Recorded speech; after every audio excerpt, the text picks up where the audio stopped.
الحمدللہ رب العالمین والصلاة والسلام علی رسولہ الکریم اما بعد۔ آج ہم آپ کے سامنے یہ مسئلہ ڈسکس کریں گے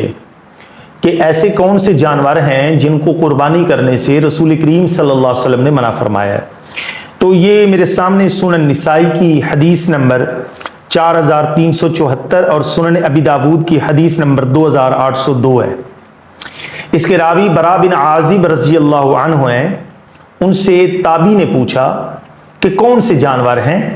جن کو قربانی کرنے سے رسول کریم صلی اللہ علیہ وسلم نے منع فرمایا ہے۔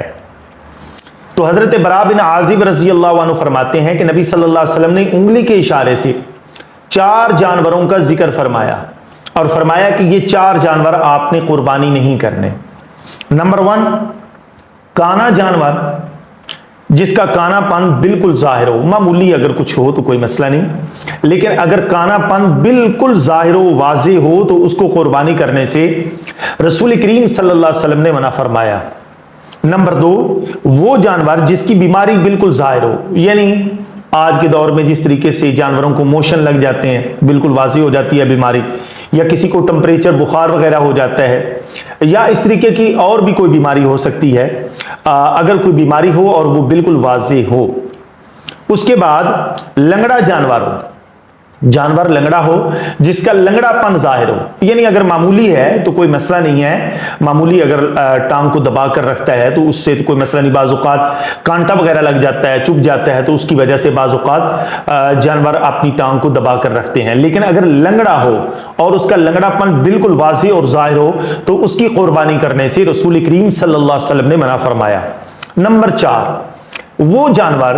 جو اتنا لاغر، کمزور اور بوڑھا ہو چکا ہو، اس کو قربانی کرنے سے رسول کریم صلی اللہ علیہ وسلم نے منع فرمایا ہے۔ اب راوی حدیث نے یہ بات کہی کہ اگر کوئی معمولی نقص اور یا کوئی عیب اس کے کان کے اندر یا سینگ کے اندر ہو تو کیا وہ بھی قربانی کر سکتے ہیں؟ تو حضرت برا بن عازب رضی اللہ عنہ نے فرمایا ہاں کر تو سکتے ہو، لیکن اس کے متعلق لوگوں کو مت بتاؤ، آپ خود کرنا چاہتے ہو تو کر لو۔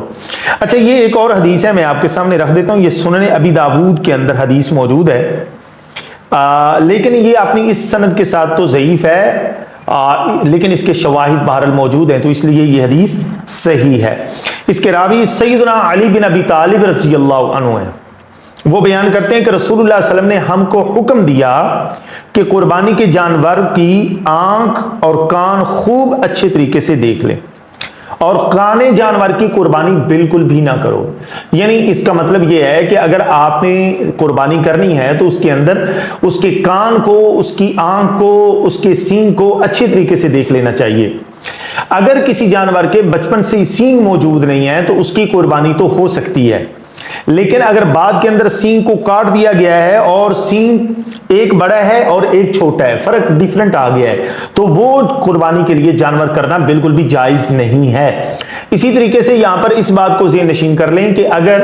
بعض اوقات جیسے ہوتا ہے جانور باہر چرائی کے لیے جاتے ہیں تو کانٹا وغیرہ لگ جاتا ہے اور وہ معمولی سے چیر آ جاتا ہے تو اس کا بھی کوئی حرج نہیں، یا بعض اوقات جو فارم کے اندر گائے وغیرہ ہوتی ہے یا بکری ہوتی ہے یا بھیڑ ہوتی ہے تو ان کے کانوں کے اوپر سٹیکر لگایا جاتا ہے نمبر کا، تو وہ معمولی سا سوراخ ہو جاتا ہے، اس سے بھی کوئی حرج نہیں ہے، انشاءاللہ وہ بھی قربانی ہو جائے گی۔ اچھا، ایک اور نبی صلی اللہ علیہ وسلم کی حدیث ہے، یہ بڑی شاندار حدیث ہے، یہ مسند احمد کے اندر اور سنن ترمذی کے اندر یہ حدیث موجود ہے۔ اس کے راوی سیدنا علی بن ابی طالب رضی اللہ عنہ ہیں۔ وہ بیان کرتے ہیں کہ نبی صلی اللہ علیہ وسلم نے کان کٹے ہوئے اور ٹوٹے ہوئے سینگ والے جانور کی قربانی کرنے سے